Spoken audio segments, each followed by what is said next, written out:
अगर आप भी चाहते हैं बिट्टू मलंगिया इंटरटेनमेंट का ऑडियो वीडियो सबसे पहले आप तक पहुंचे, तो लाल बटन को दबाकर चैनल को सब्सक्राइब करें और बेल आइकन दबाना ना भूलें। Hello check hello. अरे साउंड वाले भैया थोड़ा आवाज कम कीजिए। हेलो।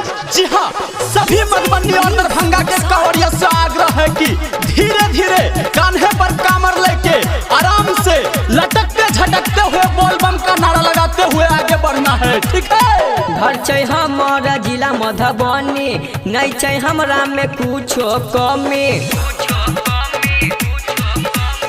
घर छै हमारा जिला मधुबनी, नहीं छै हमरा में कुछो कमी। यदि करते रुका बटल फुआ सबके टोली। जी हाँ, भोले बाबा का जयकारा लगाते हुए आगे बढ़िए। मार देव गोली जे बोल बम में बोली, मार देव गोली जे बोल बम में बोली, मार देव गोली जे बोल बम में बोली, मार देव गोली जे बोल बम में बोली। ऐ बम, आप कौन जिला से हैं? सरकार हम समस्तीपुर जिला से हैं। तो बम, आप अपने कंवरिया के झुंड में जाइए। दरभंगा मधुबनी वाले कंवरिया झुंड में क्या कर रहे हैं? कहीं गुम हो गए तो फिर तो गड़बड़ हो जाएगा। जाइए अपने कंवरिया के झुंड में और बोल बम का जयकारा लगाते हुए आगे बढ़िए। बोले बम। मैथिली गाना बजाबू, सब कंवरिया नाचू, डर के नहीं छै जरूरत, डीजे पर कमर हिलाबू।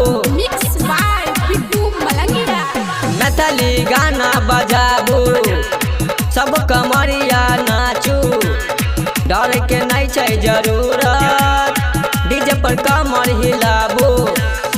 कोई आदमी आइए ने बजतै, बोलबम में सब आइए जे नचतै।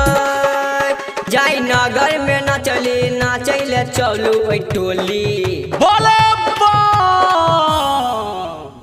मार देव गोली जे बोल बम में बोली, मार देव गोली जे बोल बम में बोली, मार देव गोली जे बोल बम में बोली, मार देव गोली जे बोल बम में बोली। अरे बम, आप फिर आ गए दरभंगा मधुबनी वाले के झुंड में। क्या करे बम, इधर एकदम से डीजे बजते हुए बोल बम का जयकारा लगते हुए सब चल रहे हैं। मन हुआ हम भी इसी में नाच गा लें। चलिए कोई बात नहीं बम, एकदम से सबको बाबा नगरिया जाना है, एकदम से झूमते हुए। बोले बम। मैं ही के गाना बजाबू, रमन के साथ नचाबू, कोई करतै लफड़ा ओकरा अहाँ समझाबू।